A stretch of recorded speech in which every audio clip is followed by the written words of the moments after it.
حیدر کرار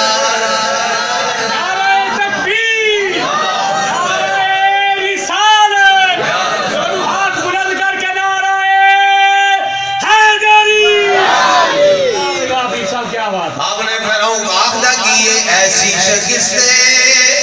for مجھ کو آج پہلی بار ہے